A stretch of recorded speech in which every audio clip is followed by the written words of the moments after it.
Excuse me, ladies and gentlemen. Would everybody please take their seats, and we'll begin this evening's festivities. Thank you.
Good evening. Good evening, everyone. I don't have anything to bang on here, but good evening. Good evening. Hello. I want to welcome everyone to the Wisconsin Newspaper Association's Legislative Service Award and Hall of Fame induction ceremony this evening. We're so happy that all of you could join us. My name is Beth Bennett. I'm the Executive Director of the Wisconsin Newspaper Association. We're going to start the evening by presenting our Legislative Service Awards. And to welcome everyone, I would like to introduce the President of the Wisconsin Newspaper Association, Carol O'Leary.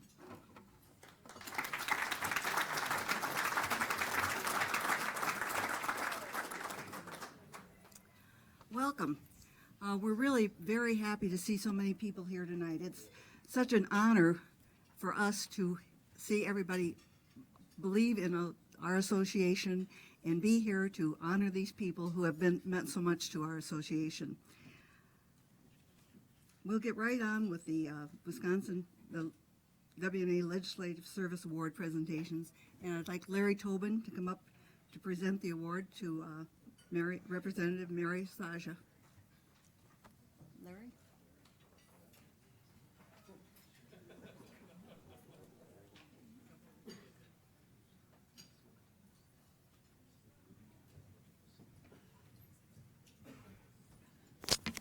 Pleasure for me to be here tonight. to introduce Mary Chaya. Mary and I have been friends for something over 30 years, and there are lots of things I could tell you about Mary, and she's probably afraid that I will, but I'll say just a couple of good things about her. She's a very strong lady. She owns and operates her own successful insurance business. She has run for the Assembly twice and won. And she has battled and defeated cancer twice.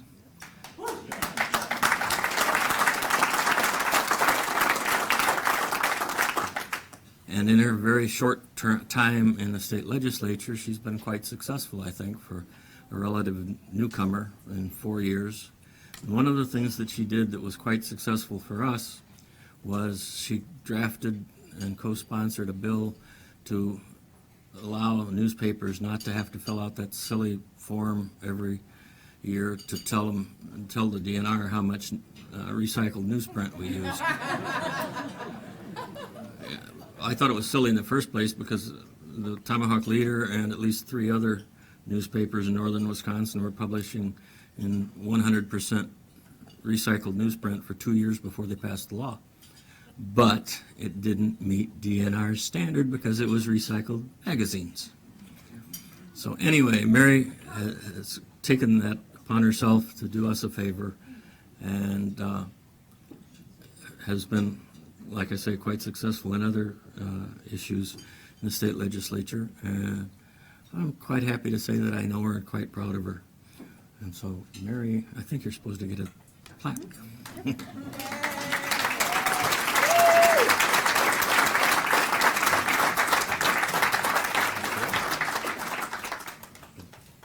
She's also taller than me, which bugs the crap out of me. You know, I had a professor that once told me that you dress for not the money you make, but the money you want to make, and always make sure you dress, if you're female, a little bit taller than the rest. And okay, so it works. You know, it's an honor to be in the legislature, and it's an honor to receive awards. But when you get awards from somebody that you love as a friend and that you respect as another business owner in the community, it's that much more special. So this is very, very special to me. And this will be like in the prime spot in my office in the Capitol. Thank you.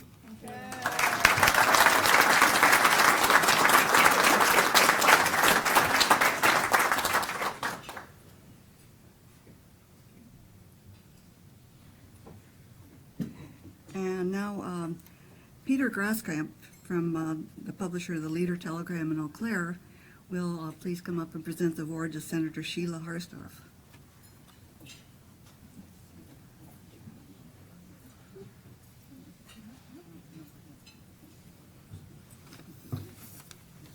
Well, much like Larry, I want to thank our two legislators for taking this effort upon themselves and helping us, the WNA, defeat or repeal this recycled content law. There's a lot of history associated with it.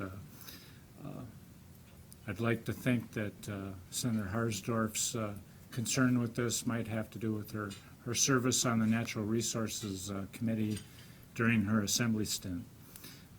Sheila Harsdorf is a long-serving legislator from our neck of the woods. She has done 5 terms in the assembly. She took a brief stint to go back to her family dairy farm business and escaped the legislature for a little while. I guess I'd characterize it, us publishers are accused of having ink in our blood. I think Sheila's got politics in her blood because after her 2-year hiatus in the 98 time frame, she decided to go back and she ran for state senator, or excuse me, not state senator, but ran for the senator position representing Dunn, St. Croix, Pierce, those counties had to be around 2000, I believe, wasn't it, Sheila? And has successfully completed that run also. But again, we appreciate both Mary Shia and Sheila's efforts on our behalf. For those of you that aren't familiar, the original statute was drafted in 1989, and it was an effort to spur recycling of newspapers. At that time, 35% of newspapers were recycled. And currently, 73% of newspapers are recycled. And it's not just for recycled newsprint, but it's also used for cellulose insulation, cereal boxes, egg cartons, grocery bags, pencil barrels, and tissue paper as some of the uses for recycled newsprint. So with the support of the DNR that said they did a study or hired somebody to do a study, they determined that repealing the recycled content statute was not going to harm any of the recycling efforts that were going on in the state. And Sheila Harsdorf was able to see that the original statute had served its purpose. We were recycling, and none of the relief that we would receive on this was necessarily going to change anything. So, on behalf of the WNA, I'd like to present another legislative service award to Sheila Harsdorf. Thank you for your efforts.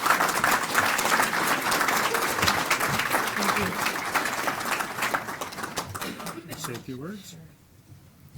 Well, thank you very much for this recognition. I want to, this really is an example of how important your input is.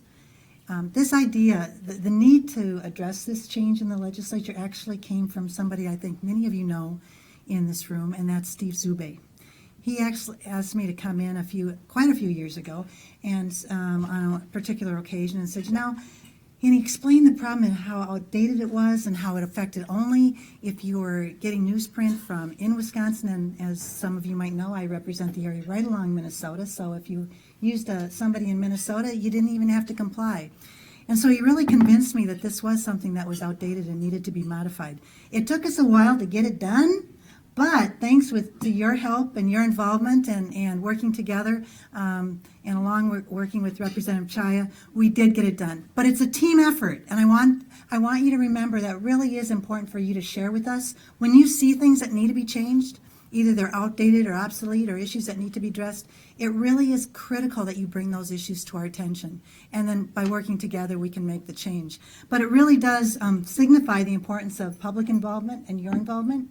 And so I want to thank you for this recognition and thank you for what you do in bringing the news out to the residents of our state. So thank you again.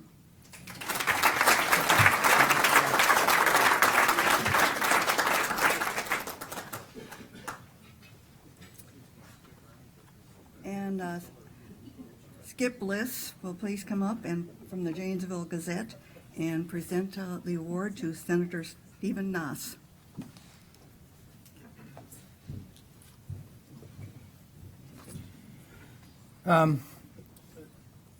Our industry was faced with a very interesting issue that treated us differently than any other industry in the state.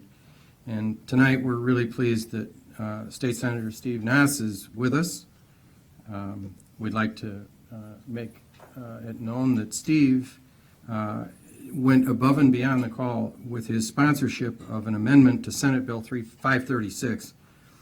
The amendment would have deleted from state statutes language which could be read to prohibit anyone who delivers newspapers, of all things, from being classified as an independent contractor for workers' compensation purposes. It's kind of a complicated issue.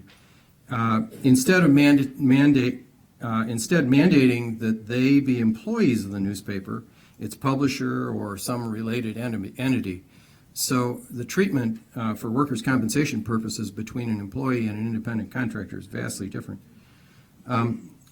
Removing the conflicting employee definition allows newspapers to fully and consistently treat their carrier forces as independent contractors for all purposes, including workers' compensation coverage.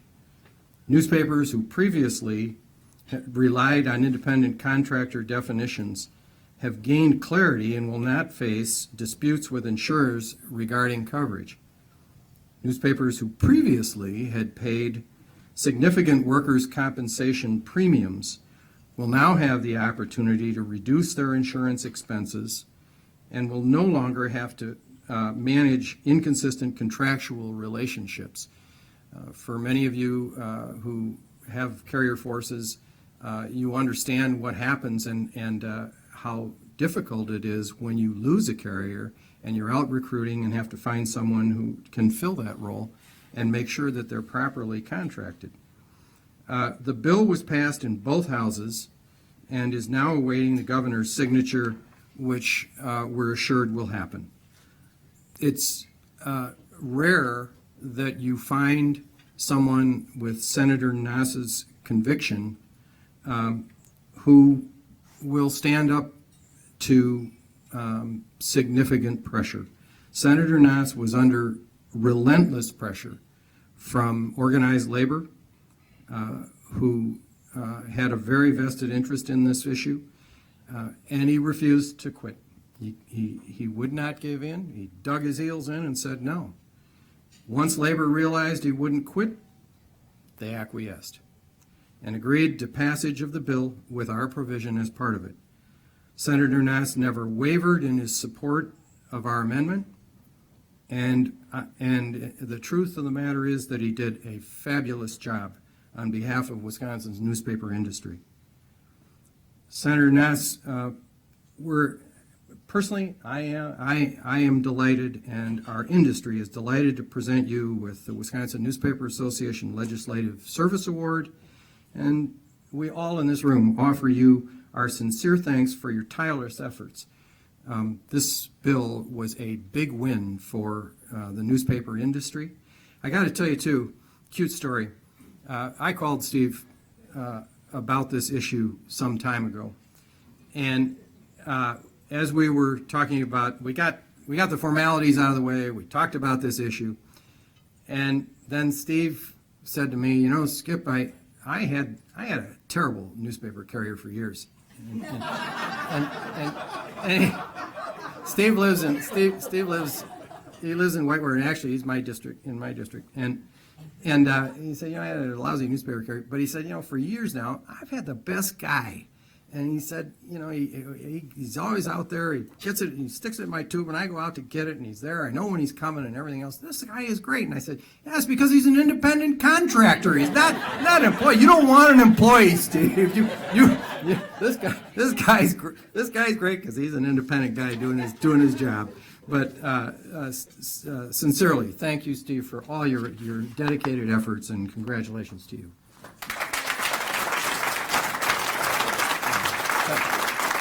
Thank you very much. I mean that sincerely. I know what you want to. Thank you very much. It reminds me a bit, I get a little tenacious sometimes, and it takes me back to my military days. It's not always the number of troops you have in the battle, it's the cause for which you fight. And the cause was the right fight. People refer to us as politicians. I have always felt that I am not a politician. I am a representative of the people. And I take that, quite frankly, to heart. I really do. And my parents told me a long time ago, and that's kind of my foundation, Steve, do always what is right without the expectation of a reward, and you will be a better person. And they were right. And in this issue, it was the right fight. If you understand the Workers' Comp Advisory Board, which I've always had a problem with the process that we as elected officials must follow from those who are not elected, it was the right thing to do, or you would have had to wait another 2 years to get what you want and what is right. And you have it now because it was the right thing to do. I also want to hasten to mention that on another issue which is also dear to me and on transparency, and that's on CCAP. A couple of years ago, we had a fight on that, which I went tenaciously after also and got a veto on that. And I will mention that the Clerk of Courts, Sheila Reef, is with me this evening, who also, her organization assisted in that fight, and we won. And I will continue to watch that, because once we degrade that, it is downhill from there. And we must not let that happen. So, thanks again. I did it without the expectation of any reward at all, because it was the right fight and the right thing to do. Thank you.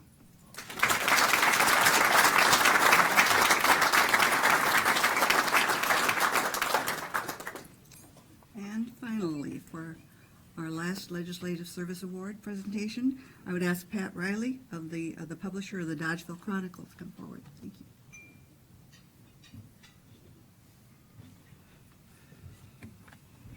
I think there's a question that's gone unasked so far, and that is, any Cub fans here? I figure that's about the only thing that hasn't been said yet, because I also have somebody to present that's been very instrumental in the recycling bill. In fact, he co-authored it, and he was one of the unanimous votes on the carrier bill. So he's doing his job for us in Madison, too. I think he'd be interested to know that with this recycling bill, I think one of the reasons he's in favor of it, because when he used to work for the Dodgeville Chronicle for 25 years, he helped carry the newspapers out to the farmers' trucks because they would use them for bedding. See, we live in a rural area. So after doing that for a while, I think he thought that maybe that would be a good bill to pass. 25 years ago, Todd Novak started with us at the Dodgeville Chronicle. And from day one until the day he left, he had a burning desire for how the political system worked. He spent years covering councils, county boards, school boards, and committee meetings. And every step of the way, he learned from that. And what he learned from there, he took away to make himself a more informed person and probably a successful representative like he is today. He was asked by the citizens of Dodgeville in 2012 to run for mayor, and he did. And I can't tell you what the vote was, but there was a heck of a lot more on his side than on the other side. He won in a landslide. Then he was approached about running for the assembly. He ran a tough race, and he won. When he was at the Chronicle, he wore many hats. He started out in sales, and he went to circulation, associate editor, editorial page editor, government editor. But the good thing for us, we only had to give him one paycheck. But I can also say that he's doing a tremendous job here in Madison. And our loss is the state's gain. I call him many things. I call him Your Honor because he's still mayor of Dodgeville. I call him my assemblyman. But most of all, I'm proud to call him my friend. Todd Novak, please step forward for your award.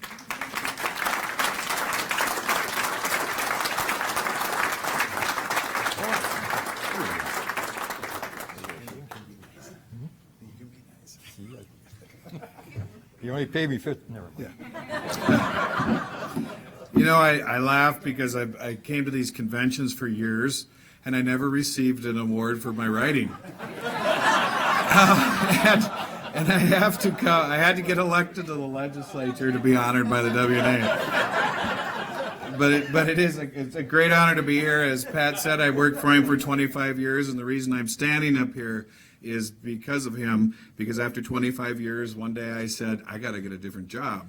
And no, seriously, Pat taught me, when he hired me in 1990, he said to me, if you're going to be a reporter, you need to be part of the community and you need to get involved. And so I did, and here I am. When I ran for mayor in 2012, I talked to Pat, and he said, go for it, and I got elected. And then 3 months later, he wrote an editorial criticizing me for my lack of getting businesses in Dodgeville, but we won't go there. So, but it's a great honor to receive this award. It's a great honor to receive this award. And I got to thank Representative Chaya Mary, who is not only, I'm a freshman. We've become good friends. When I first came to the assembly, you kind of learn, I don't know if you're as old as I am, but how a bill becomes a law. Mary came to me one of my first days in office and says, I'm going to show you how a bill becomes a law. We're going to do this together. And the recycling bill, repealing the recycling content. And she says, you know about this, don't you? And I go, oh yeah. And so she showed me, and we did it, and we got it done. And Senator Harsdorf, it was long. And then recently, Beth came and talked to me about a little workman's comp issue. And she asked me to help him out, and I worked with Representative Spiros, and we got that taken care of, and Senator Nass took care of it in the Senate. So it's really good to do something for an industry that you understand, and that's the easiest part of this job. So I thank you very much, and thank you, Pat. That's the nicest thing you've said to me in 25 years. So thank you very much. And I want to do a shout out to Beth here, who has a hotline to me, and if you don't think Beth doesn't work hard for you, she does. And she knows, she contacts me. She's a very huge advocate for the newspaper industry, so you got a good one here, and we talk frequently, so thank you very much. So.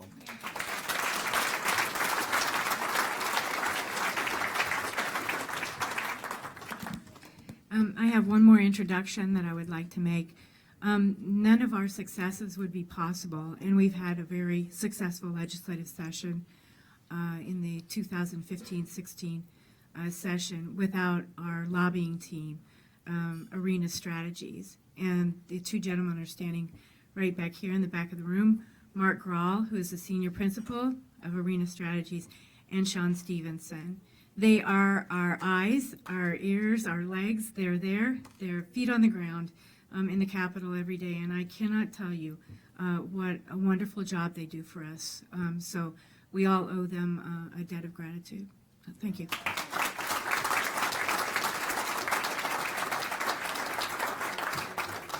And with that, we'll have dinner.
Okay, so we're ready to start our Hall of Fame presentations.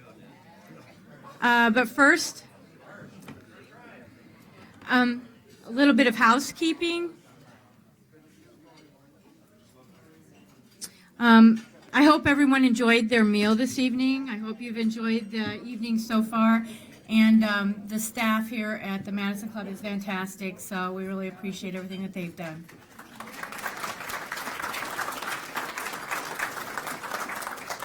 And I can't leave the podium. Julia will tackle me if I don't make the following announcement. If you're registered for the WNA convention, the name tag that you have around your neck tonight is your pass into any of the meals or sessions that you've registered for. So please either keep your name tag with you and cherish it and guard it, or turn it back in and we'll give it back to you tomorrow. Is that sufficient, Julia? All right, so. There you go, there you go. But we would like for you to be able to eat. So this is really an honor for me tonight. We're going to induct 3 outstanding individuals into the Wisconsin Newspaper Association Hall of Fame. We're going to make history tonight. And as we're making history, I think it's very, very important that we look back and that we acknowledge and honor those that have come before the 3 individuals that are going to be inducted tonight. So I would like to introduce some outstanding individuals to all of you that are with us here this evening. I'd like to begin with our former Hall of Famers that are with us this evening. And if you'd like to stand, that would be wonderful. But we have Jim Clifford.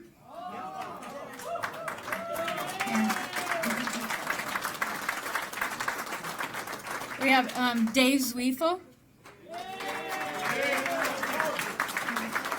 Where is he? There he is. Diane Everson.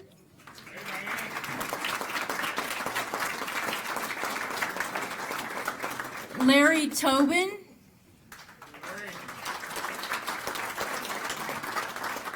And Bob Wills.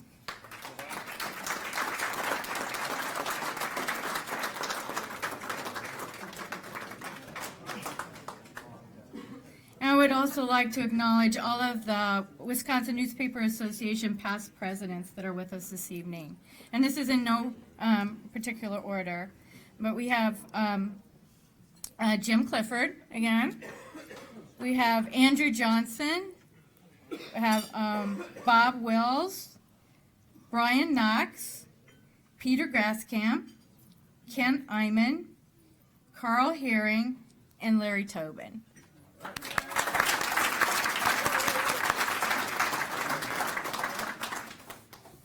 So we're going to begin our induction ceremony, and to induct our first honoree this evening, Mr. Barth, I would like to call on Kent Iman to provide comments.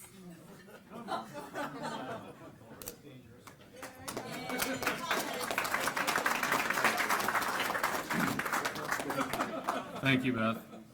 Just in case any of you are wondering, Wisconsin is up 15-12 over Iowa. And I've got it on my phone. That, to some of you, is a happy moment. To me, an Iowa Hawkeye fan, it's a sad moment. Go get America. We'll see how that goes. I'll keep you updated if it takes me too long here. It is. Well, good evening, everyone. Before I get started, I certainly want to extend my congratulations to Skip and Bob. I've known these guys for about 25 years, and they've certainly served our association well, so congratulations to you two as well.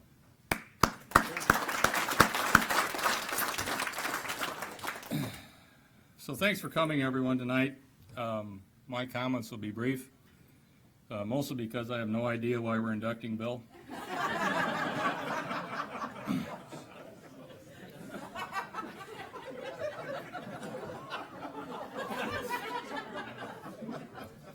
What possible things could he have done to or participated in to rise to this level? This is confusing, I know. Well, okay, let's take a little bit deeper look into this. Maybe we'll uncover a few things. Bill started his newspaper career in downstate Illinois and shortly thereafter, in 1976, he came to Beloit. He's helped lead our newsroom ever since. I've known Bill Barth almost 25 years, all having been at the Beloit Daily News. I'm sure you all feel that's an admirable accomplishment. Well, have you ever considered the possibility you couldn't find employment elsewhere? Oh, wait a minute. My daughter said if you didn't laugh, I should do this.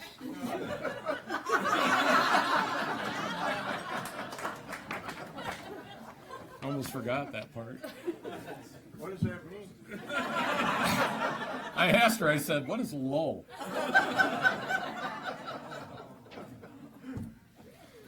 Abbreviation would be better. And now with his age, one would think he would retire and resign himself to a more relaxing lifestyle. Not Bill. He forges on and continues to work his craft every day. This all with incredible dedication, right? Pretty noble, you say? Well, maybe, if you didn't know the rest of the story. You see, first of all, when folks retire, they usually pursue their hobbies to fill up their time. In Bill's case, his hobbies are an occasional ride on his Harley and golf. The Harley part I get. Cool breezes and your babe on the back. Perfect. The golf part, well, have you ever seen his swing? I'd keep working too. Wait a minute, I got this thing again. Of course, the other thing you do when you retire is spend more quality time with the love of your life.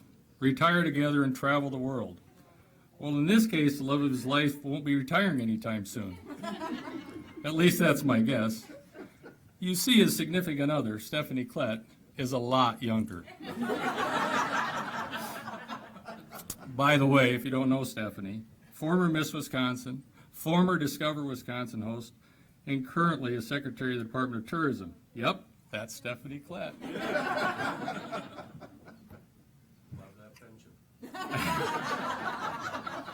Let's put this into perspective. When Stephanie won Miss Wisconsin, Bill had been at the newspaper 20 years.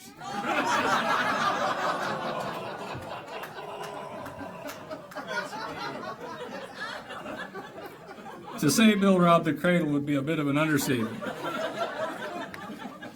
Now, my daughter said this would be a good time for this.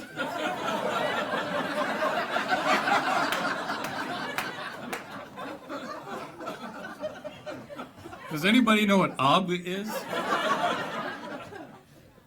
Anyway, I guess this all could mean Bill might be hanging around the office for a few more years, and that'd be just fine with me. On a more serious note, I'll attempt to share with you just a few reasons for Bill's induction tonight. Again, this will be brief. Needless to say, Bill is a mainstay in our community, and everyone knows him. Nonetheless, when Bill has dealt with difficult storylines, he deals with each situation exactly the same. Rest assured, if you receive your income from a taxpayer, Bill's watching. I'll coin his favorite phrase, without fear and without favor. Now that applies to absolutely everyone. Well, almost everyone. There's that Department of Tourism lady thing up there. Credibly, Bill has served on numerous boards and committees over the years. Beloit Kiwanis Club, Beloit Boys and Girls Club, Beloit Chamber of Commerce are just a few examples. I got to check this game out here a minute. 16-14, Wisconsin. On the Wisconsin Newspaper Association side, Bill has been helpful on several committees dealing with a variety of legislative agendas. Bill has attended our annual convention with regularity and has been a participant in many educational sessions and focus groups. All Bill's efforts have helped to guide our state's association and protect the rights of journalism. This has always impressed me about Bill. He seemingly never tires protecting our cause. You want to talk about awards? If Bill enters one of his columns or editorials, he almost always wins. No need for wall decorations at the BDN. We just use Bill's plaques. Bill has served on the Wisconsin Associated Press Editors Group and is a past president. So in retrospect, maybe there are a few reasons for his induction. Lastly, and most impressively, is Bill's commitment to his family. His children, Tracy, Kyle, and John, all here tonight,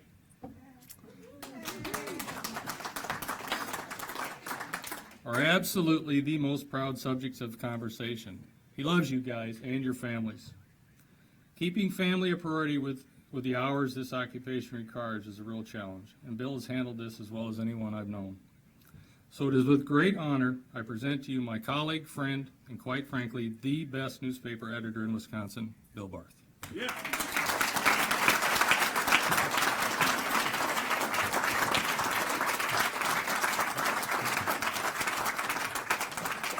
You even get a plaque, another one. I do.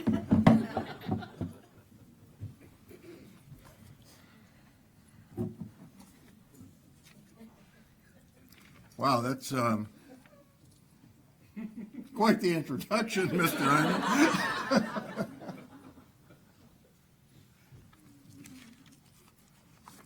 I was going to say thank you to Kent for all the kind words. But I don't know that I want to do that right now. No, seriously, thank you very much for the kind words. You'll all hear the twang in my voice. That I've been up here all these years and still haven't lost my Southern Illinois accent. I grew up on a farm.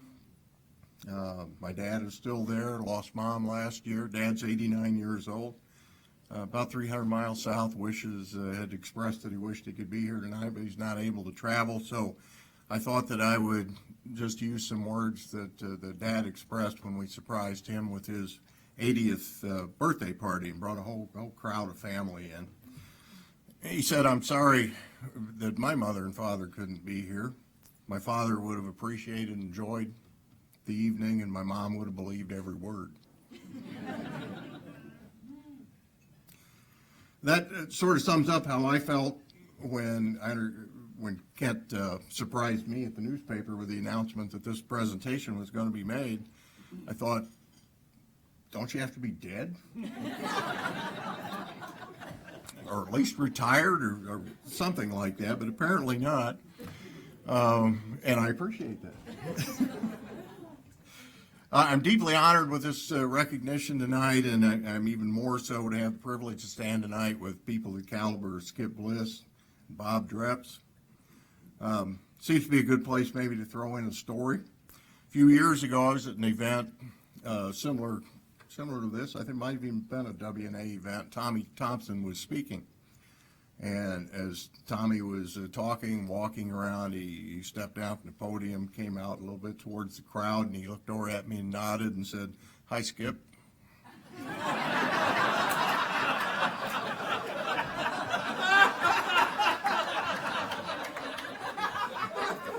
You know, and I thought Skip maybe he got confused because you and I have the same barber.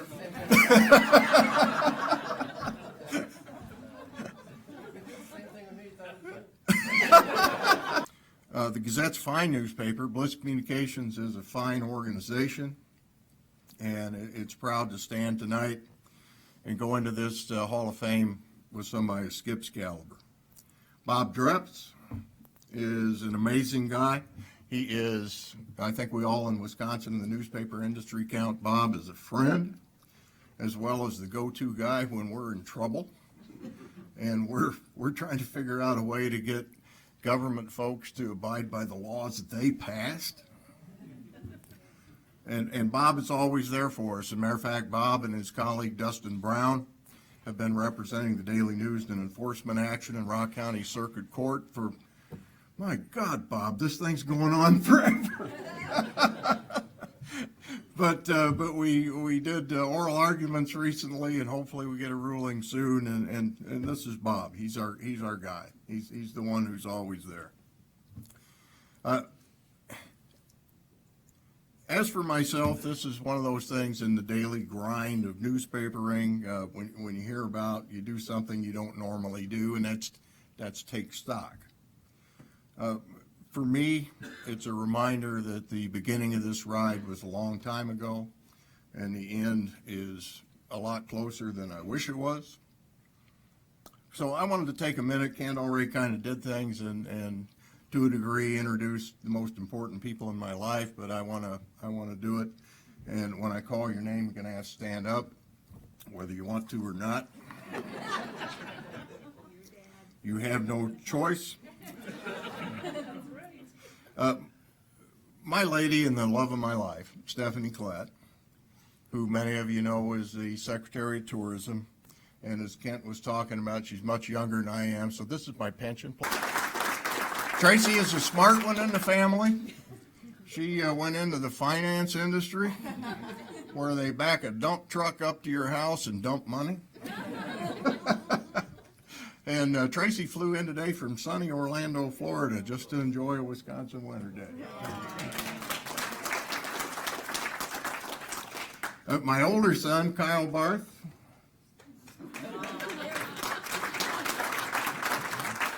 Kyle is the entrepreneur of the family. He owns his own company in suburban Chicago. My third child, my youngest son, is John Barth. Stand up. John is a first responder. He is a firefighter paramedic in Rockford, Illinois.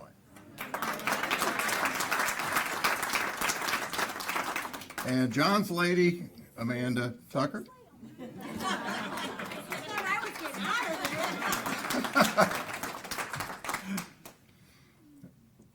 Also, while I'm at it, I want to introduce Todd Collin. Hey. And his wife, Paula. Am I your closest friend? Depends on whether you're buying drinks. And we have to recognize Kent's wife, Diane.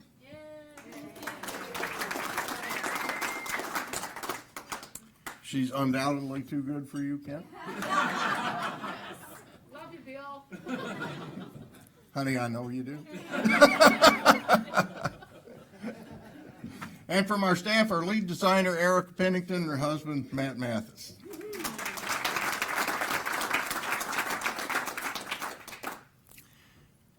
Steph, I know it's not easy to give your heart to a journalist. And she did that years ago when she was a TV host before the government came and knocked on her door, which, thank God, that was the way it worked out. But Steph and I have had a wonderful ride, and it's hopefully a long way to go in this thing yet. But she cracked me up once when she said what it was like to walk into a civic engagement, arm in arm with a journalist.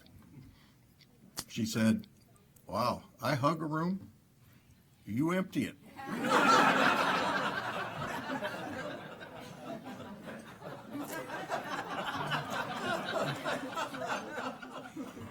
For some reason, people just assume we're going to ask them a bunch of awkward questions. And we would never do that. None of us would, I know. Tracy, Kyle, and John, I'm sorry for every time I was away at work when you would have wanted me to be somewhere else. I'm sorry for every time I was preoccupied with a story or a crime or chasing a scandal or whatever the crazy thing of the moment was. Families, too, are asked to make sacrifices in this business that we're in. In all our organizations, we need to be very cognizant of trying to make accommodations so that the people who work so hard for us can fulfill the obligations and responsibilities they have to their loved ones. As for my friend Kent here, he had some fun at my expense, and that's good. I'm not going to try to have fun at yours. But I do want to say a couple things. One of the unfortunate things in our business, one of the unfortunate dynamics, is a long-standing tension between journalists and the business side, and sometimes it seems a bit schizophrenic, the tendencies of the newspaper industry.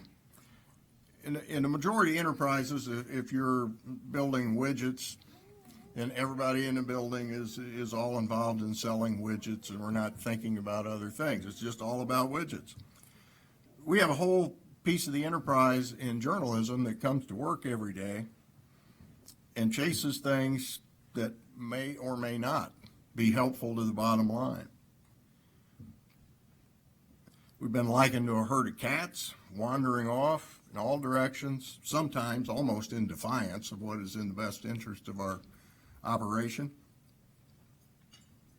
A journalist's drive and a journalist's commitment often comes from a very different place from other people who are inside the organization. To put up with that requires a lot of forbearance on the part of those that we work with. And one of the things that I've been fortunate about going on 3 decades now is to have a relationship with Kent that recognizes that, understands that, and frankly puts up with that a lot of times. It's been a wonderful relationship. No publisher and editor agree all the time. Kent and I have spirited conversations, but our friendship, our mutual respect takes us through the situation to a satisfactory way to solve problems day in and day out. And that's the kind of relationship that I wish and hope every newspaper has between publishers and editors. It's what it takes to survive in this crazy business that we have and thrive. So thank you, Ken. I appreciate that. Reporters are reporters because we'd rather talk about and write about other things than other people. And talking about ourselves isn't really an easy thing to do, but I suppose that I should do some of that rather than just sit down and have another drink like I'd really like to do. But, you know, with my career, my confession is that I went to junior high and high school to play basketball. And we're a rural part of downstate Illinois. I didn't really anticipate much beyond that. School came easy to me, except I've learned which something that is common in journalism, except math. Numbers were a mystery to me, still are. When I graduated, the college scholarship didn't come through. Something about being a half a foot too short and a half a step at least too slow. So I went to college, didn't know what exactly I wanted to do. Southern Illinois University fit well with my Southern twang. And I thought the next best thing to playing basketball would be to go to games and cover it and write about it, so I thought I'd be a sports writer. But on our campus, that was something that became a political issue very, very quickly when you got there and you saw what was going on. The war continued to rage on. Civil rights movement was in full swing. Women were asserting their rights.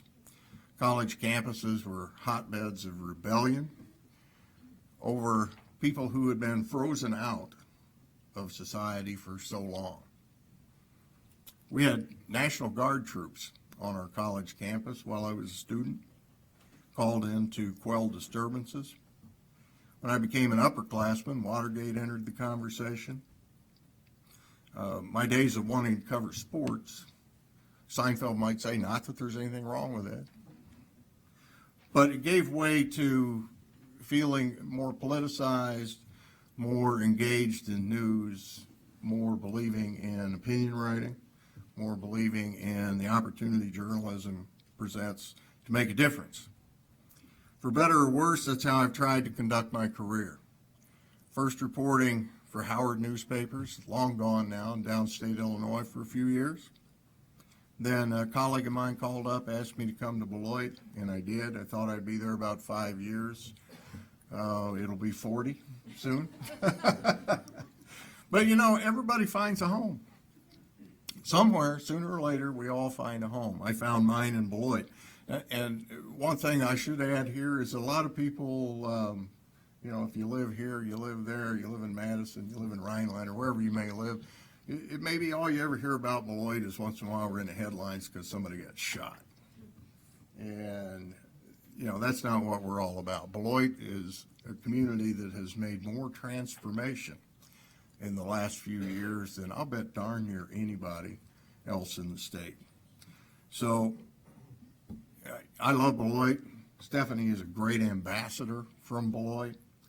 And I'd encourage anybody here, a little pitch for the hometown, you know, come sometime, stay at the Ironworks Hotel. Go over and have a spotted cow at Lucy's number 7 Burger Bar downtown. in the brand-new Phoenix building. Go have a ribeye steak at the 615 Club. Catch a movie this weekend. You could do it at the Beloit International Film Festival. A lot of cool things going on, and I hope some folks go check it out one of these days. But our career, my career in Beloit has been a lot of fun. I've enjoyed every minute of it. Yeah, mostly. It's a great place. It's a livable city, small city, but a livable city that has big city issues. State line runs through it. 2 major interstates converge there, connecting us to Chicago, Rockford, Milwaukee, Madison, Minneapolis. And that brings a whole dynamic to it. It's a political battleground on both sides of the state line. The opportunity to make a difference arrives there fresh every day. It keeps us excited. It keeps us going, keeps us believing that we have a purpose. I've had the privilege there to work with a number of people who have gone on to make some great strides and marks in our wonderful industry. A lot of names that you'd probably recognize if I wanted to throw them out. Sid Schwartz being one of them. Sid's around here somewhere.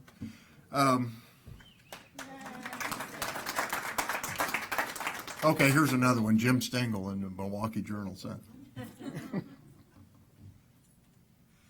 But we have a feisty newspaper. We try to have a feisty newspaper for a feisty community and try to make a difference every day. Before I quit, I want to just say a few things about this crazy, troubled industry that we are all part of. Kent and I actually joke sometimes, probably me more than him. Kent's more of an optimist than I am, I suppose. But we work hard all day, and we put in crazy hours, and you grind it, and you grind it, and you grind it, and at the end of the day, sometimes in that gallows humor genre, we'll be walking out the parking lot, and they'll go, "Hey, Hyman, failed again." Some of you in here know what I'm talking about. We're working harder than ever and struggling to find our way forward. But I want to suggest we get real for a minute. What we do is noble. The search for truth never fails. That's the core of our business. We have to be true to it. We have to pass it on. We don't sell ink on paper. We sell credibility. There is an answer to our economic challenges. I have no damn idea what it is. None. But I think we can all find it together.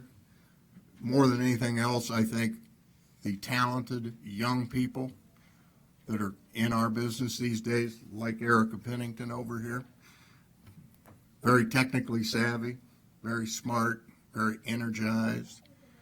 They'll all help us find it.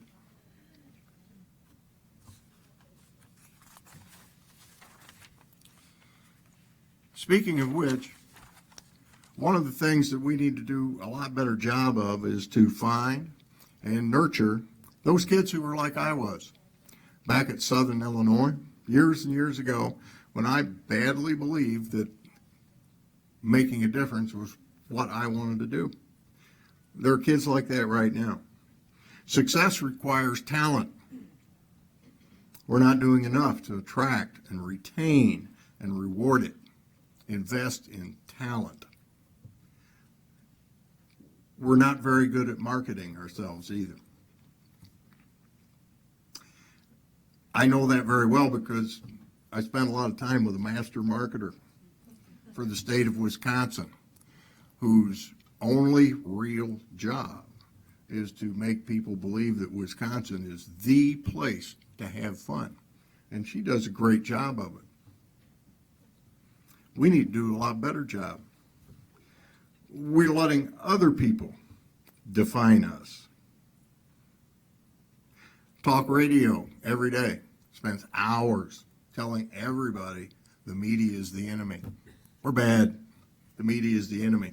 Cable television talk fests spend so much time saying media, bad. Politicians, their go-to position anymore We hear it every day if you watch these days in the campaign. Their go-to position is to blame the media for everything. We have to define ourselves, and we can do a lot better job of it. We can't just put a house ad in the paper and think we've done it. That's lame. That doesn't work. We have to believe in what we do. We have to express to people and sell ourselves and sell the nobility. Believe in ourselves. Other people may believe in us too. We can't let everybody else define us. Most of all, I think we need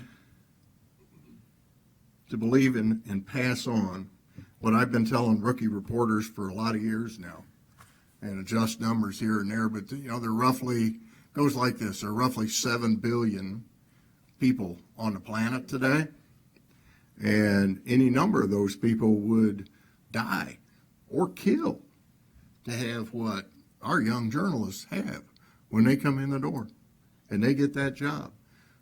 They have an opportunity, they have a voice, they have an opportunity to make a difference, they have an opportunity to right wrongs, they have an opportunity to stick up for what they believe. Question for all of us, and for the young people we bring in and nurture, what are we going to do with that gift going forward? We have to believe in it. We have to nurture it. Thank you to everyone. I'm so overwhelmed by this honor tonight. And I thank for the opportunity.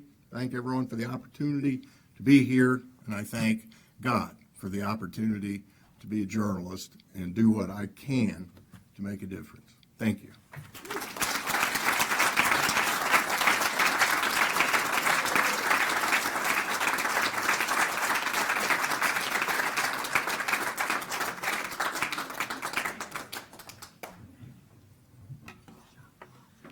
Bill, I have to tell you that it's such an honor to be here this evening as you're inducted into the Hall of Fame.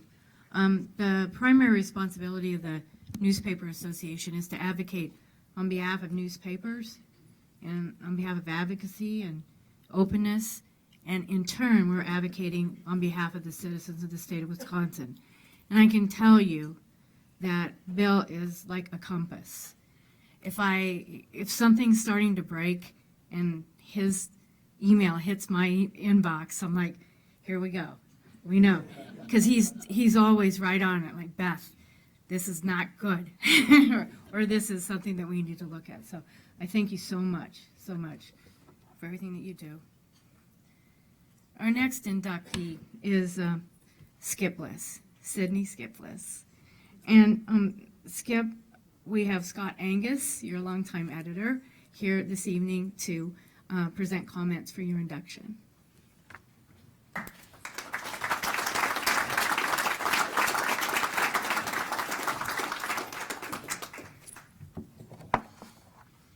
Good evening. It's good to be here among newspaper people again. I miss a lot about the newspaper business, but I especially miss the people. Congratulations to Bob. He and I fought a lot of wars together through the years, and he was always there for us. And Bill, competitors, but yet not. We worked very closely together through the years, and it's an honor to be here and see Bill inducted as well. I'm going to start with two things you never hear. The first one I think is especially relevant for many people in this room tonight, especially Mr. Barth. You never hear someone on his deathbed say he wished he'd spent more time in the office. The second thing you never hear is someone saying after an event like this, I wish that speech would have been longer. So with that in mind, I'll try and keep this tight and keep it to a reasonable length. But that's not an easy task given the credentials of the man I'm introducing tonight. About a year ago, I retired from the newspaper business after 36 years with Bliss Communications, including 25 as editor of the Gazette and 10 years as vice president of Bliss Communications. One of the biggest reasons I stayed with the same company for my entire newspaper career was Skip Bliss. His ownership, his leadership, his integrity, and his friendship helped make Bliss Communications a special place for me. That is why I'm honored to introduce Sidney H. Skip Bliss tonight as one of 3 2016 inductees into the Wisconsin Newspaper Hall of Fame, where he joins a distinguished group of journalists that happens to include my late father, Robert, who was inducted 4 years ago. Obviously, I'm far from alone in recognizing just how special Skip and his company are.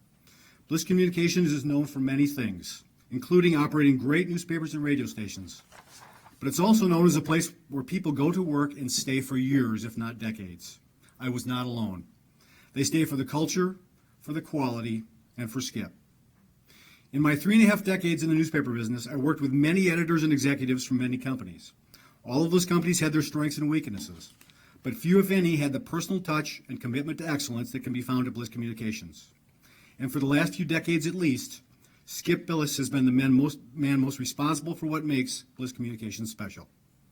He's the CEO who walks around the building, knows people's names, and has genuine conversations with just about all of them. He's the leader who gives uplifting, optimistic, and encouraging speeches at important company gatherings. He's the man who puts his money behind his mouth and cares in the most genuine ways about his employees and what they produce. Skip Bliss is the fourth generation of his family to own the company that now includes the Gazette, daily newspapers in Marinette and Monroe, weekly papers in Delavan and Beloit, shoppers in Janesville, Monroe, and Freeport, Illinois, and AM and FM radio stations in Janesville. After graduating from Milton College in 1970, he started his career as sales manager at a radio station that the company then owned in West Bend, WBKV. 4 years later, he moved to Janesville and the Gazette and continued acquiring the knowledge and experience that would mold him into the fine company leader that he is today. He worked as retail advertising manager, assistant general manager, president, and publisher before becoming CEO in 1992. While Skip has worked in and overseen many different media businesses, he's a newspaper man at his core. It's the business on which his company was founded and that has largely sustained it through the years. I also believe it's the business he loves most. Skip has been a tremendous steward of that business through the very good years of his early career to the more challenging years of the last decade. Through it all, he has never wavered in his commitment, and that commitment has extended beyond his own company to the industry as a whole. He has consistently fought the good fight on behalf of open records, open meetings, public notices, and other legislative issues important to newspapers and the public. He has been a valuable contributor and leader and shared his wisdom and expertise with the Inland Press Association, the Wisconsin Newspaper Association, Shaw Media, and many other organizations. He also finds time to serve his other communities, namely the Village of Fontana, Rock and Walworth counties, the city of Janesville, and Wisconsin's business community. Through that service, he has earned the gratitude and respect of those he helped and served along the way. That gratitude and respect are reflected in the many letters that the WNA received in support of Skip's nomination. Here is just a sample. From Thomas Shaw, CEO of Shaw Media, where Skip has served on the board of directors since 1988. He has helped guide Shaw Media through exhilarating and challenging circumstances, has served with tremendous professionalism, has been a trusted friend and advisor to our family, and has served our generation well. From Kurt Bauer, President and CEO of Wisconsin Manufacturing and Commerce, where Skip has been a board member since 2007.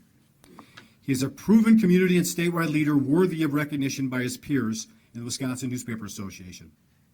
And from Peter Fox, a former state newspaper editor and former executive director of the Wisconsin Newspaper Association. Skip's contributions to Wisconsin journalism involve dedication to the highest standards of journalistic integrity, innovation, entrepreneurship, and civic leadership.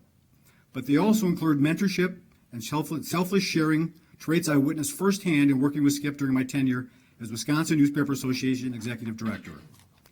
While Skip and I go way back, our relationship grew especially strong over the past 15 years. Some might find this surprising, but Skip and I haven't always agreed. We sometimes had different ideas about the direction of the newspaper or the size of the news hole or the strategy for our website. And as a member of the editorial board with Skip for 25 years, I often considered it my role to be the contrarian and to ensure that our opinions didn't get too extreme one way or another. And those of you who know Skip and our edit board understand that I didn't often have to guard us from straying too far left.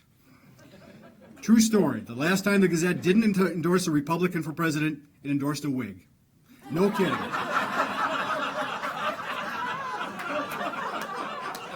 Winfield Scott in 1852. True story. Anyway, I quickly learned I could disagree with Skip, that we could have vigorous discussions, that I could occasionally tell him that I thought he was full of it, and he could tell me the same. In the end, though, I respected his authority and his knowledge, and he respected my background and judgment. And then we go on, and our relationship would not only be the same, but often strengthened by the exchange. That says a lot about his integrity, but not nearly everything. First of all, those editorial discussions and decisions never affected the judgments of our newsroom. He knows and respects the importance of a strong, independent newspaper, and he defends that independence at every turn. He also relentlessly stands behind his people as they pursue the truth and produce an outstanding newspaper that doesn't flinch from any story, and including those that anger and occasionally chase away advertisers. There is never a question. If a story has merit, the Gazette runs with it, and he trusts his newsroom and its leaders to make the right decisions. That's a precious thing in today's newspaper world. Another precious thing is Skip's commitment to quality and the resources needed to produce it. Skip is a sound businessman who knows his business from top to bottom. He knows the importance of the bottom line and never loses focus on that, but he does it with the bigger picture in mind. That picture includes a community-minded newspaper that has established a reputation as one of Wisconsin's best, year in and year out. The W&A awards through the years and that will be awarded Friday night of this week are testament to that. Sure, the talented newsroom deserves much of the credit, as does the hardworking sales force and the patient, persistent staff in circulation. But as much as anything, it can be attributed to the commitment of Skip. As one of a dwindling number of independent newspaper owners, he continues to show his company, his employees, and his newspaper his passion for the job. Skip takes great pride in continuing his family legacy of producing quality. He also sits in a corner office of a building in downtown Janesville and sees his readers every day. He feels an obligation to them, and he is dedicated to meeting his community's information needs, and that includes holding the powerful accountable for their actions. And that's not just in Janesville, but in all of the many communities that the Gazette serves, and his other newspapers as well. No one can dispute that the times in the newspaper business and in Janesville have been challenging of late. Never has the need been greater for newspapers and their companies to adapt, to innovate, to find new ways of doing business. Skip is a champion for all of that, and the Gazette and Bliss have often been at the forefront of change in Wisconsin. He pushes his employees to work harder, to work smarter, and to think in new and creative ways, while all the while remaining true to the principles that have always defined his company. Through it all, he is there. He is there for them. And by being there for them, he ensures that they and the company have what they need to remain the best at what they do. Tonight, I and many others are happy to be here for Skip, and we're proud to congratulate him on his well-deserved induction into the Wisconsin Newspaper Hall of Fame.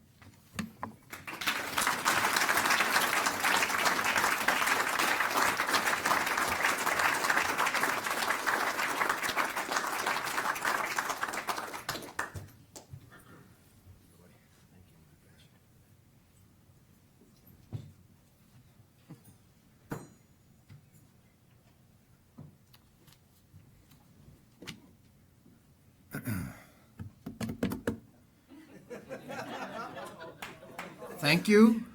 I don't deserve it, but I appreciate it.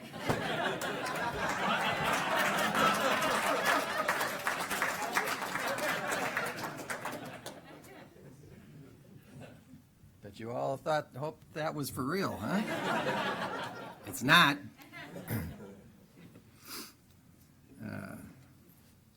What a great night. Boy, oh boy. Getting to follow Mr. Barth is quite the responsibility. Don't think I'm up to it. And to follow my colleague and very, very good friend, Mr. Angus, boy, he said a lot of things that I'm not sure how. I hope some of them are true, but I saw a lot of laughter over here in the corner, a little snickering going on. Yeah, this is a big deal for me.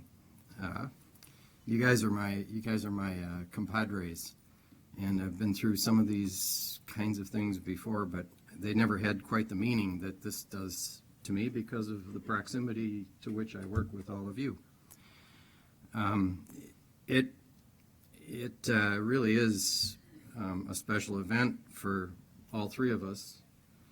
I know we share a lot of the same emotions about this kind of thing. It is an honor to be with all of you. Of course, at this stage of life, it's an honor to be with anybody.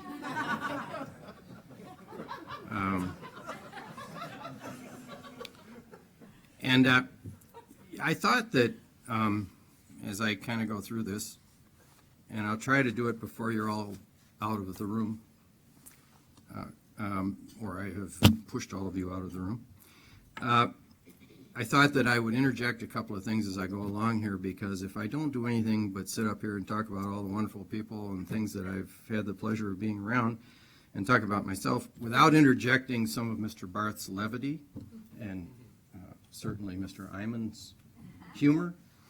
I thought maybe you guys would leave before this was over, so I'm going to put a couple of fun things in between here. And you probably all remember Jay Leno and his funny newspaper headlines and stuff like that, because we're all part of this kind of thing. I thought I'd interject a couple of those along the way as I go. Anyway, when I learned about this whole thing, I told Beth that, obviously all of us are kind of a real loss for words, a lot of dead air on the phone when she called me. But since then, I've had a chance to think about it, and I've had a number of wonderful people in my life, and very fortunate there. And one of my mentors, M.W. Johnston, who ran our business as a non-family member for many, many years, a professional guy, and who taught me a lot. And one of the things that he always used to say to me was, "I've had a couple of thoughts while shaving." And so I did have a couple of thoughts. By the way, breaking news, front page headline, cold wave linked to temperatures. Just want to let you know, that's what's happening. I do have a great deal of appreciation, as I should have, to the WNA, and I wanted to recognize the WNA staff and the unbelievable job that they do for all of us, leading off with, of course, our executive director, Beth Bennett, wherever she is. Where are you? Beth,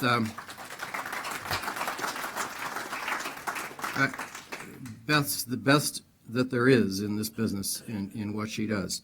She's gets a lot of assistance from Dave, and we're very fortunate because when the transition in executive leadership of the WNA occurred, we got a twofer. Because it's hard. Beth is obviously the predominant one in that partnership, but Dave gives her an assist every once in a while. And Beth, you're the best at what you do. Now, I really also wanted to thank and recognize the whole hardworking WNA staff, including Denise Guttery, Julia Hunter. Julia's running around. Is she here? Where is she? There she is. Julia's running around trying to keep this whole convention tracking somehow, and it really is. It's like herding cats. I mean, we're impossible, and you're doing a great job. James DeBilzen, Diane Campbell, Ruzika Denzanik, and Daryl Blummer, all hardworking people that do a job every day for all of us, and we are in really, really good hands. So here's to all of them.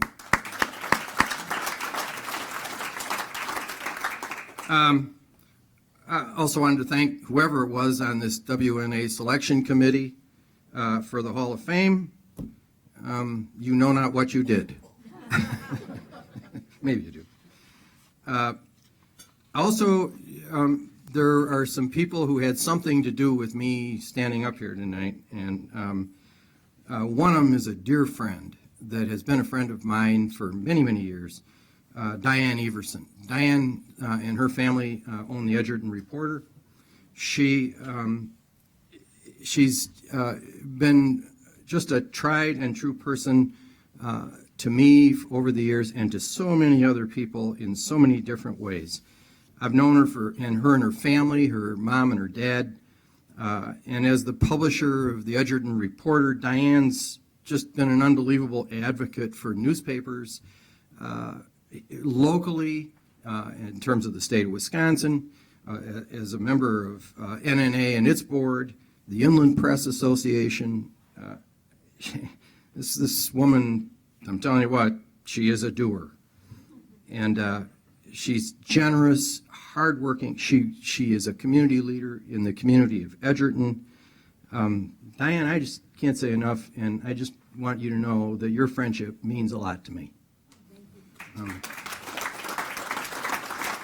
I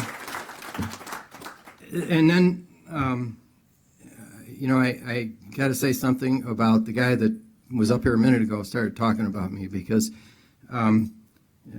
whatever they paid you, Scott, to say those things about me.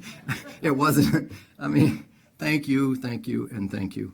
He's been a hardworking editor at the Janesville Gazette for 36 years, as vice president of news and the editor, and I'm telling you, this guy's going down being recorded in the history of the Janesville Gazette, which is a 170-year history, as perhaps the greatest editor in the history of that newspaper, and that is really, really saying a lot.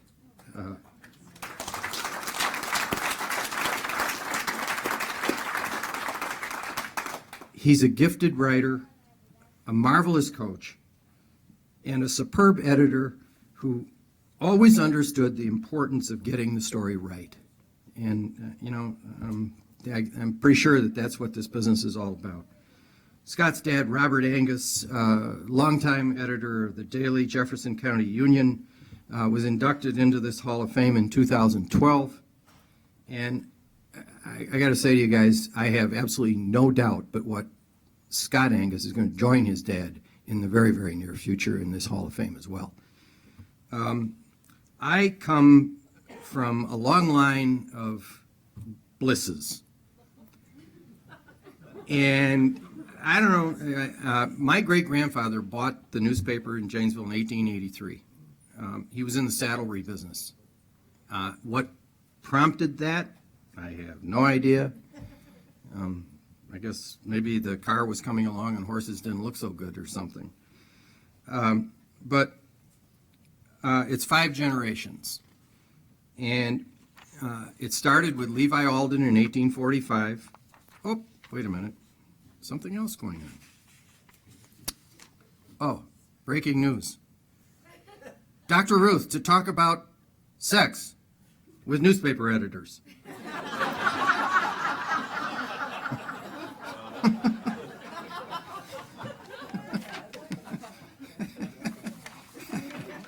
Okay, now that did happen. 1845, Levi Alden starts the Janesville Gazette. Today, it's Wisconsin's oldest daily newspaper, still published under its original name. And like Bill, I hope you'll humor me, I have some people, like my predecessors, I know that they couldn't do the job that they did, and I can't do the job that I do without, obviously, the same love and support that Bill gets from a great family, and that I get from a great family that I'm blessed with. My wife Linda, who couldn't be here tonight, my daughter Tracy, and her husband Todd Lentz. Everybody's kind of parked at this table, so that's the center of attraction here. And my son Kyle and his wife Kim. Kyle's the 5th generation of this family, and he works with some other wonderful people as the people who produce not only our papers every day in our production facility, but papers for a number of other people that we do commercial work for. But Kyle and his wife Kim, my brother Tim, who he and I was always sort of the skinny one. He was the chubby one, and he's shed some of those pounds. And now the older we get, we got the same hairstyles. And somebody said that, I don't know, there's some similarity in the way we look. Personally, I think I got the upper hand on him there, but I'm not so sure.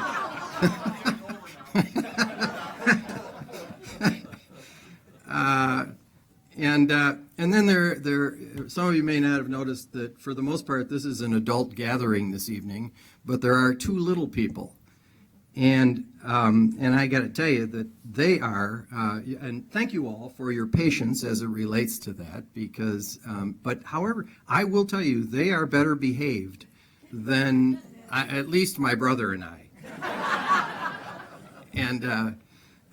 But they are the 2 greatest things.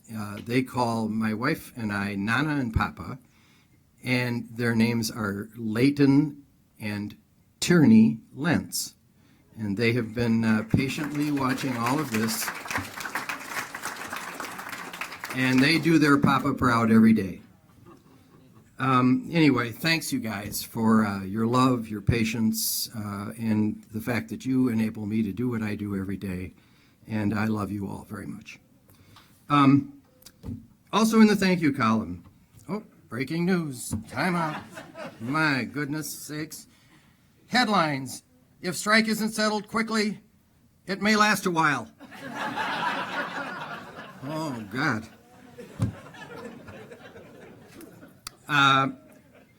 Also in the thank you column, so many people who have tolerated me, and that's saying a lot, tried very hard to teach me this business, and there's a special couple here tonight that I have to talk a little bit about because when I say tolerated, I really mean it.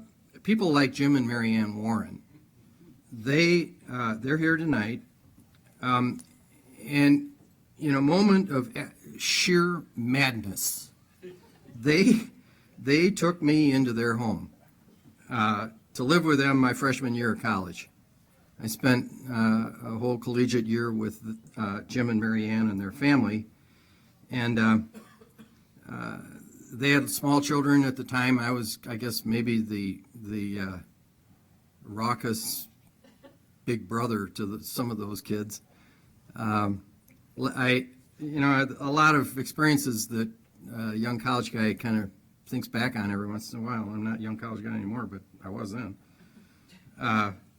But they obviously they knew not what they did, but over the course of that year, they showed me what the all-American family is really ought to look like. And I can tell you guys, I will always be grateful for that. It was really something. It taught me a lot. Also here is another person that is a great friend and traveled here from Hilton Head, South Carolina. I don't know. I think he had other things to do. I think he just kind of showed up here because maybe it was the cocktails or free dinner or something. But Jim Clifford is the editor of the Watertown Daily Times. And Jim has been just a true friend for many years, Jim and his wife, Pat. Jim, I got to tell you, too, it means a tremendous amount that you came up here. I'm not, like I say, I think maybe there are other reasons, but I know one of them was just the friendship that we've had over the years. Jim's father, John, was inducted to the WNA Hall of Fame in 2003. And Jim was inducted in 2010, so you kind of set the standard, and I'm pretty proud to sit here and understand what you've done for this organization too. Jim's son Kevin is running the Watertown Times today, and they're wonderful printing customers of Bliss Communications in Janesville these days. My background is sales, over the years I have been blessed to have unbelievable, wonderful tutors. Two of the greatest mentors I've ever known. I spent 4 years in broadcast time sales, the enemy. I was at West Bend Broadcasting straight out of school, and when we went there, WBKV AM and FM were affectionately known by all of us who worked there as the giant of the Kettle Moraine. And during that time, I had a sales manager, a guy named Bill Basir. Bill's gone today, and Bill was the vice president of broadcast sales at the time. Bill could sell, this guy was amazing. Bill could sell ice cubes to Eskimos. I mean, over time with him, this guy taught me so many things. I gotta relate a sales call too. I'd been working there for a while, and one of the things, Bill would come up every once a month or something like that, and tell me what I was doing right and what I was doing wrong, and make a couple of calls with me. And he always wanted to go see somebody that had been difficult for me. So I had a furniture dealer, and this guy, I'd been working this guy 100 times over every different way possible, and he wouldn't buy anything from me. And so Bill went with me, and we sat down, and I started rambling on with this guy, and the guy was nodding his head like this and everything else, and I'm still talking about how great we were and everything else, and the guy's going like this, and all of a sudden, geez, Bill stepped on my foot. And I thought, boy, he must have, I didn't slow me down, but I thought he must have just misplaced his foot or something. And so I kept rambling on. The guy's going like this, and all of a sudden, Bill kicked me, got me, and he let me have it really good. I mean, it hurt. And I turned around and looked at him, and all of a sudden he looked at the client, and he looked over and he said, "You're nodding your head like you think this is a good thing." And the guy said, "I do." And Bill said, "Sign here." And he said, You idiot. And we got out in the car, and I said, geez, I mean, what was that all about? And he said, you couldn't shut up. The guy was ready to buy 20 minutes before you finally signed the contract. It was like, just shut up and recognize that the guy's ready to go. He taught me, he just taught me so many things. And over time, we became, there was a significant age difference. Bill was 20 or 25 years older than me. And we ended up playing a lot of tennis together and having a few beers together. We just got to be great friends, and the things that guy taught me were phenomenal. The other guy was a real sales giant, and when I came back to the newspaper in 1974, this guy was my ad director at the newspaper, and his name was Dean McKibben. We all affectionately called him Mac. And Mac was the Bessier counterpart in print. Same thing, hard drive. He was a selling machine. Hard driving, competitive guy, just super passionate about newspapers, persistent, and he was unbelievably patient with me. Great story. Again, little tidbit stories, but when I came back, the account list that I took over had the local penny store in downtown Janesville. And the penny manager, fortunately, I don't think any of his relatives are here. It may not be any of them living anymore. I don't know. And he's gone. But his name was Roman Fieger. He had chewed up and spit out every newspaper sales rep that ever handled him. He was brutal. I got him because everybody else, I was fresh meat on the sales force. And so I went down to see him, and over a period of about 6 months, I would go down, talk to him about what we were going to talk about and market that week. And all of a sudden, he kind of backed off, and he didn't run anything for like a month. Finally I said one day, Mr. Fieger, you got a weekly contract, you haven't run anything. I got to either raise your rate or I give you a bulk contract or do something. And he threw me out. And he was not nice about it. Get out. And I walked out of there, walked up to the newspaper, and as I was walking past Mac's office, I hear the phone ring. And I knew it was Roman Fieger.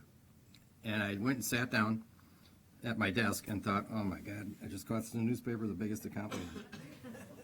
And about 10 minutes later, Mac came in and goes like this, and I go in his office, and he said, I just got off the phone with Roman Fieger. I said, well, I figured, Mac, but, the guy hasn't run anything for a month, and I kind of figured I better tell him what's set him straight. And he said, well, I listened to him, and he did. He let him talk for about 15 minutes and burn out, and Fieger hung up the phone and called him back again and gave him some more.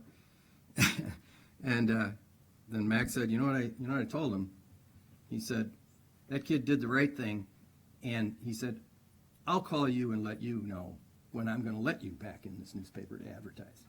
And he sat and he looked at me and he said, you did the right thing. He said, he's had it coming for a long time and nobody did it. And he said, I want you to know you did the right thing and just keep doing what you're doing. And I admired that guy from the start.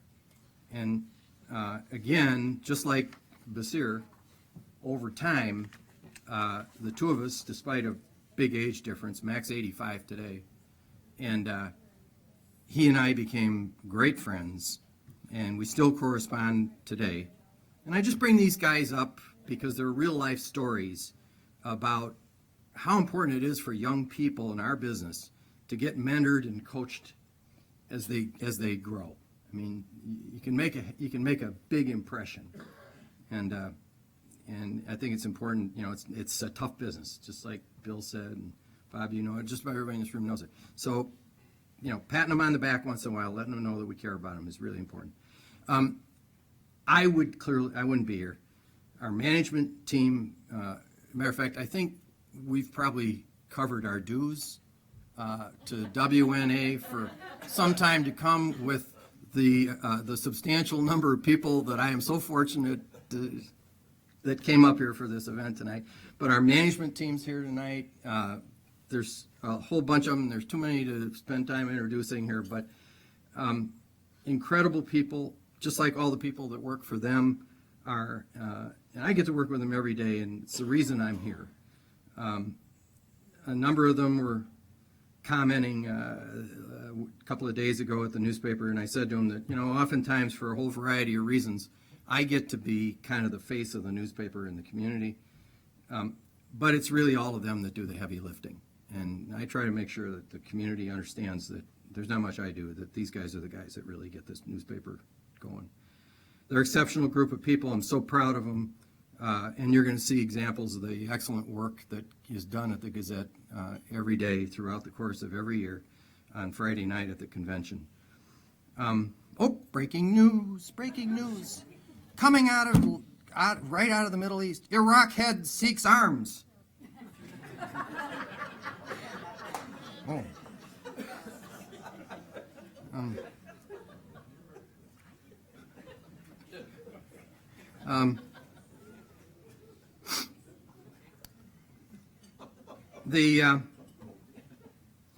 Too often, communities take for granted the work that we do. It's our job to remind them whenever possible what life would be like without the efforts of small-town American newspapers. I had, matter of fact, and unfortunately I forgot to bring it with me. I was going to read it to you guys, but I had I got a letter a while ago from a subscriber, and you know, you hear, I mean, so many of us, particularly you guys in the newsroom, I mean, you know, all of us are going to hear about the things that we print about people that they don't like, and the way and the positions that we take and everything else. But you know, it's hard for people to sometimes sit down and write a letter that says how good we are and what we do and what it means to them. But you know, I do get some of those letters, and I got a great one from a lady in Janesville like about 3 months ago, and she just went on and on about how she can get by a single day without picking up that newspaper and finding out what's going on in that community. And I tell you, we turned it into a promotional piece. You know, Bill, you were talking about, you know, we better be better marketers, and you're so right about that. But every once in a while, you get one of these things, and it just falls in your lap, and you can't screw it up. It's an in-paper ad, and it's this big, and it's Martha Johnson saying, "You guys are the best," and we ran it, and I should have brought it. It's killing me that I can't read it to you guys, but it was really good. You know, in these times, it's hard to overstate the importance of journalistic vigilance. You can get the big picture news anywhere, but when events are close to home, there just isn't anybody that can do it like we do it on any platform. Our people live here. The issues, they understand the issues. Our sales force knows the needs of hometown businesses. It's a rewarding and an incredibly challenging business, but you know, I'm sitting here as a fourth generation. There were 3 generations of people that went before me, and I don't know. I don't have the luxury. My dad. I was like 20 years old when my dad was incapacitated, and so I never really had the opportunity to ask him, you know, what was it like? Do you remember the Depression? Janesville went through an incredibly difficult labor strike from 2 years, from 1967 to 1969. Jim Warren was a huge part of that. Matter of fact, that labor strike would have had an entirely different outcome if it wouldn't have been for guys like Jim Warren. There were a half a dozen guys, Mack and Marsh, the guys that lived, they slept at the newspaper for a week. And the answer to that labor strike was that labor couldn't shut us down. We published that, those guys published a newspaper. It wasn't pretty, but they published a newspaper every single day with about 6 or 7 people. And, it's just incredibly difficult times. And I look at the stuff that we're going through, and the stuff that, the challenges and the different issues that confront all media these days. And I'm saying to myself, it's doable. It's doable. I mean, we got work to do, but there are incredibly creative people hard at work today, and we'll get it done. Alexander Graham Bell once said, America is a nation of inventors, and the greatest inventors are the newspaper men. Our efforts then have got to be to maximize our legacy print revenues, at the same time continuing to explore the new concepts of the future. Oh, breaking news, my goodness, look at that. Ah, boy. Kicking baby considered to be healthy. And as a backup to that one, smokers are productive, but death cuts efficiency.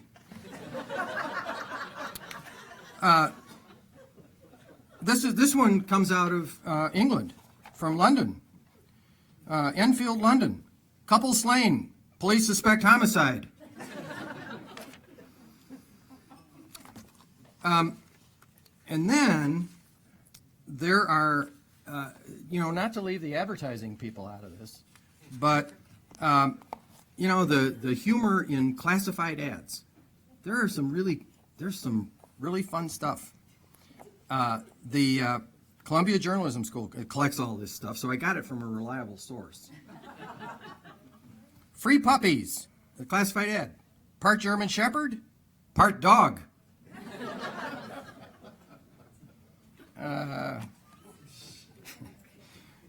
Free Yorkshire Terrier, 8 years old. Hateful little dog.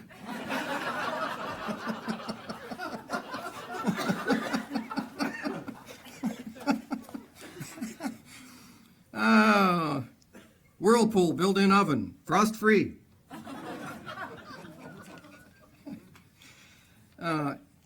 Anyway, I feel like one of the most privileged people in the world every day.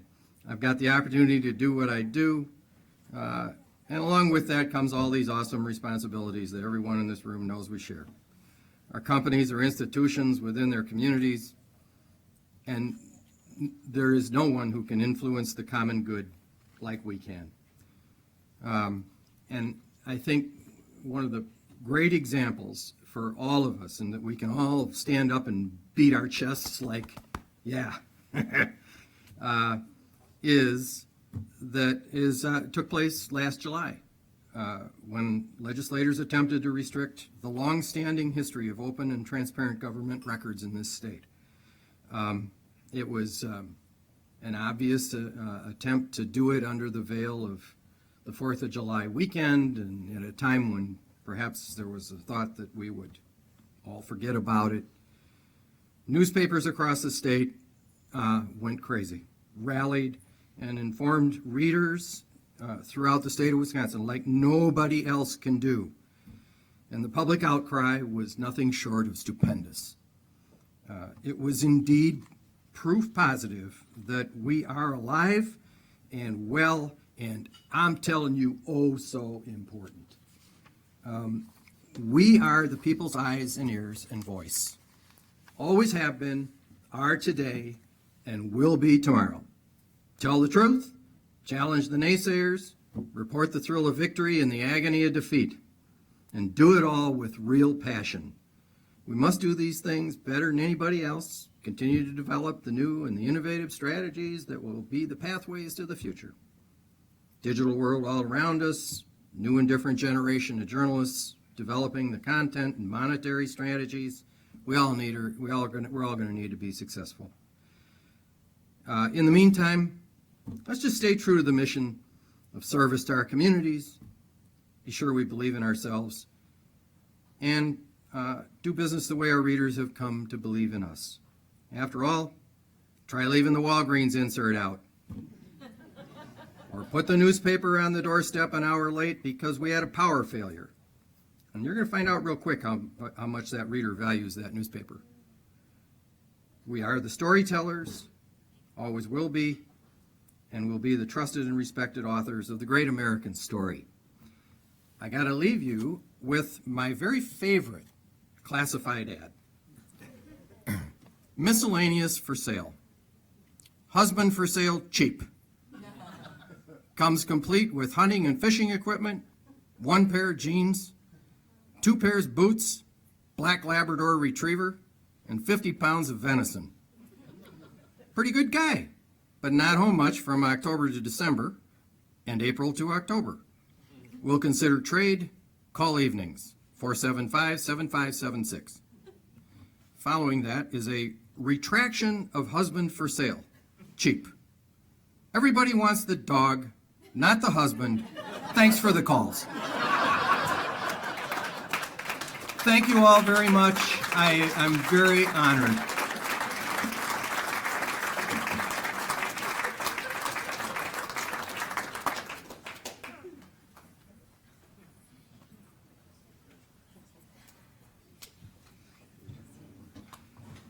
Skip, thank you very much. That was wonderful.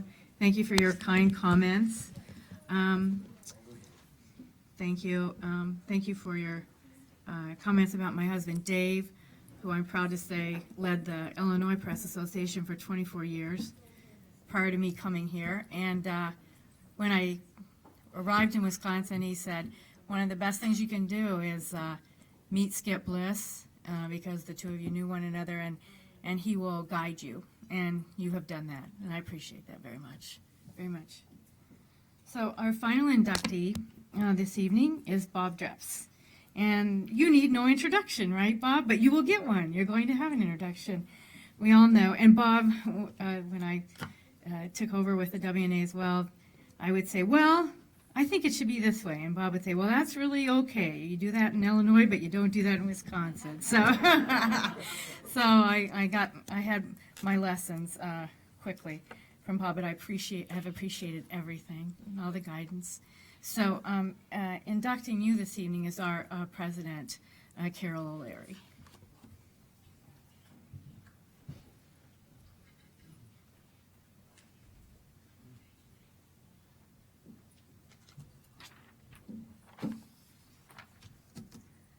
Many years ago, I made a costly mistake.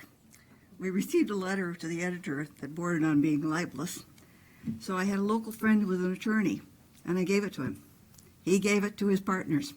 I got a bill for $500. Well, since then, I've learned you call Bob Dreps.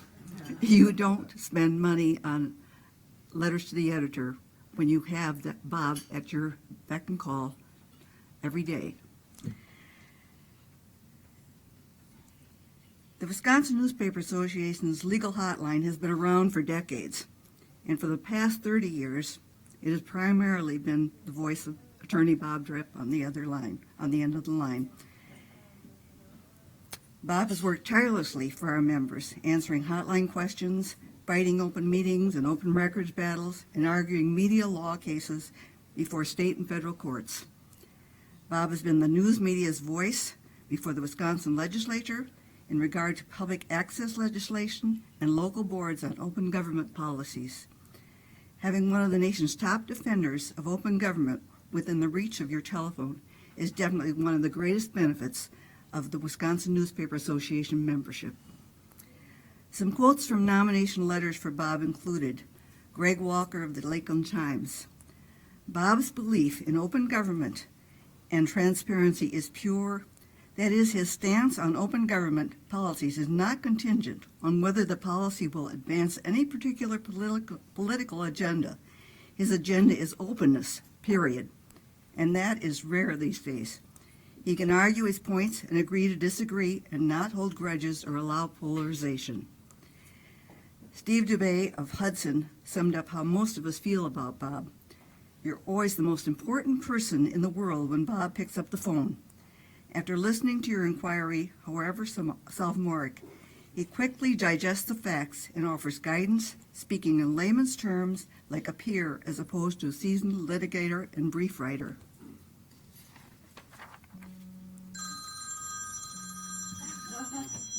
Sorry about that. Hello? Oh, yes, he is here. Bob is for you. It is my extreme honor to award Attorney Bob Dreps membership in Wisconsin Newspaper Association Hall of Fame.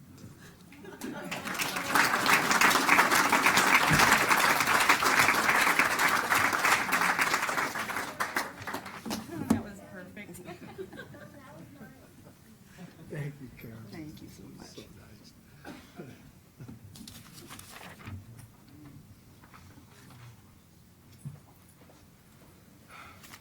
Well, thank you for those kind words, Carol. I nearly forgot my speech tonight. I was already in the car and realized I left it in my briefcase, and you might all regret that I went back and got it. But I did. So first, I want to thank whoever's responsible for this honor. You know, a lawyer in the Wisconsin Newspaper Association Hall of Fame. I had no idea such a thing was even possible. My only actual newspaper employment was delivering the Sheboygan Press from about 1967 until '69. So Beth's call with the news was quite unexpected and greatly appreciated. And, you know, to be inducted with two such prestigious guys and to join the titans of the industry that are listed on the back of the program is just, it's far and away the highlight of my legal career. To be recognized by my clients this way is just outstanding. I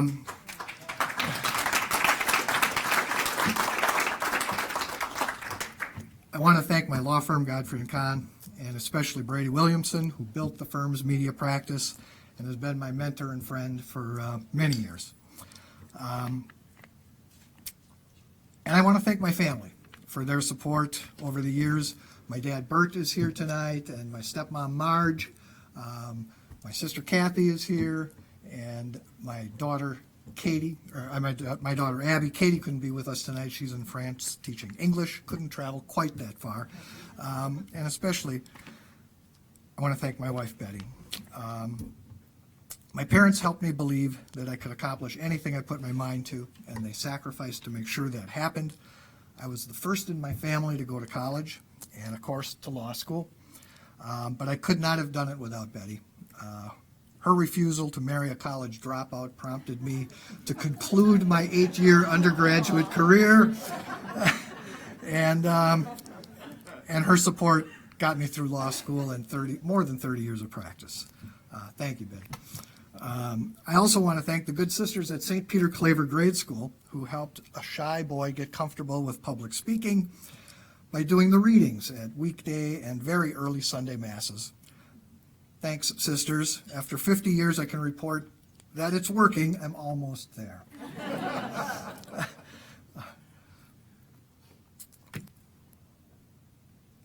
It would take too long to recognize all the friends that I've made while working with the WNA.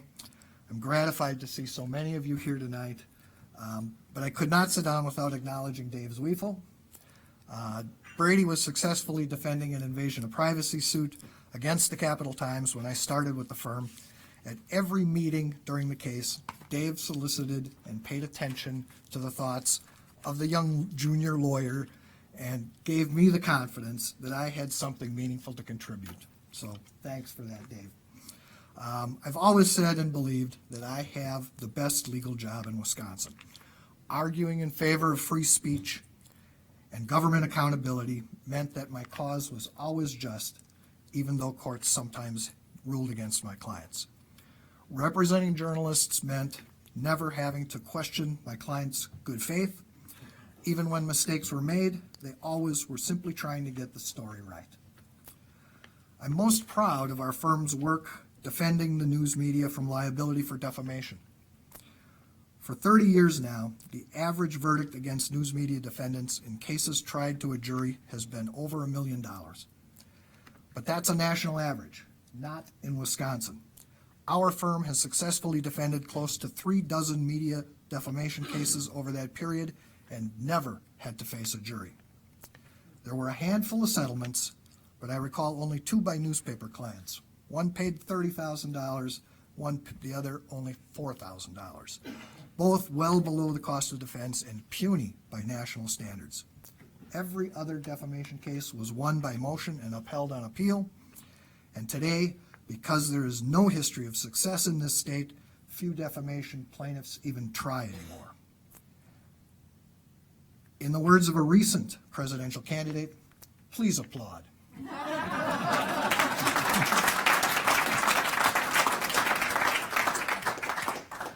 While relatively few newspapers have faced that threat over the years, I've had the privilege of representing WNA members across the state in public records enforcement actions, a subject of increasing importance and, sadly, controversy. I went through my file cabinet last week, and even I was surprised by the wide variety of records cases we brought just since 2010. There were several cases for the Milwaukee Journal-Sentinel, the Appleton Post-Crescent, and the feistiest twice-weekly newspaper in the state, the Lakeland Times in Minocqua.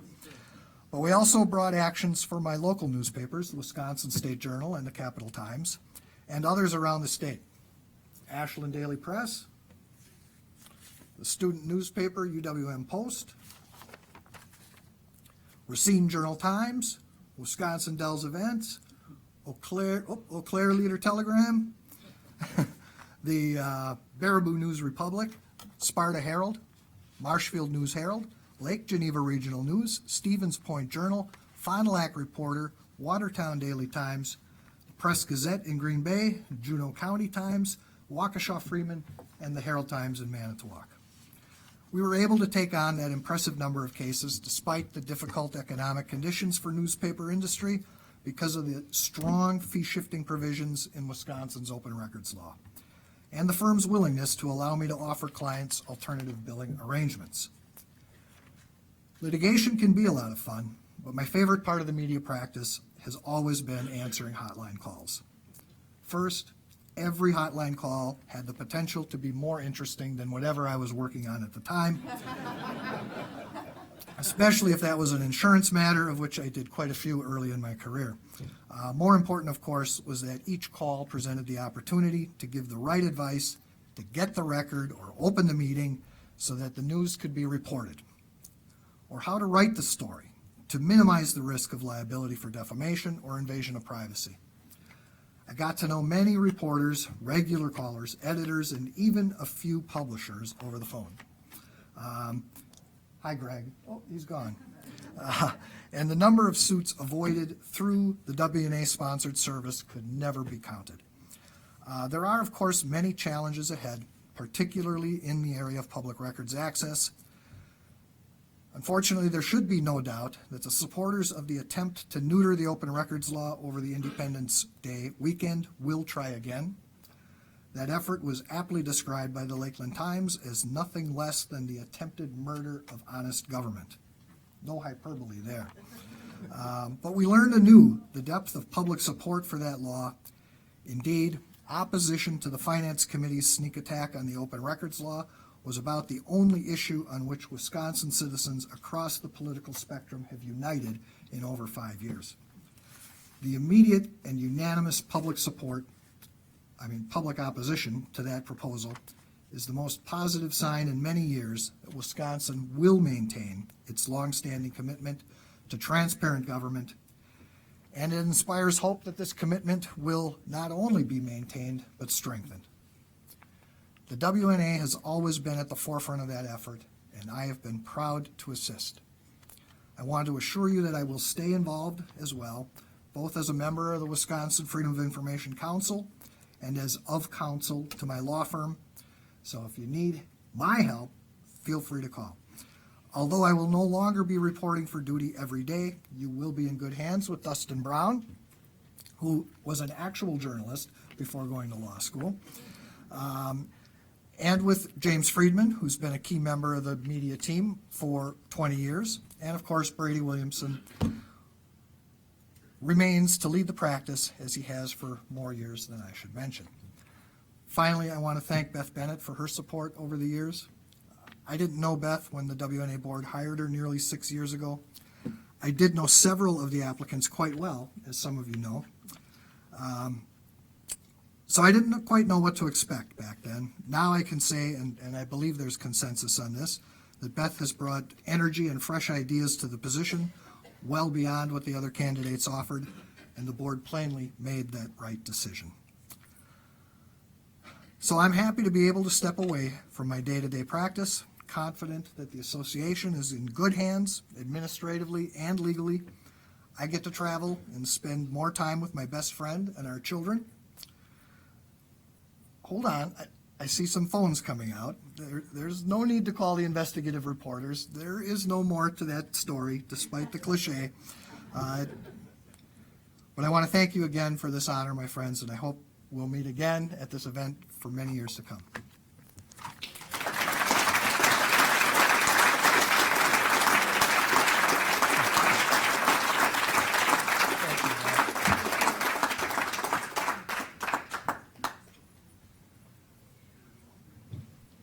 So that may have come as a surprise to some of you that Bob is not retiring.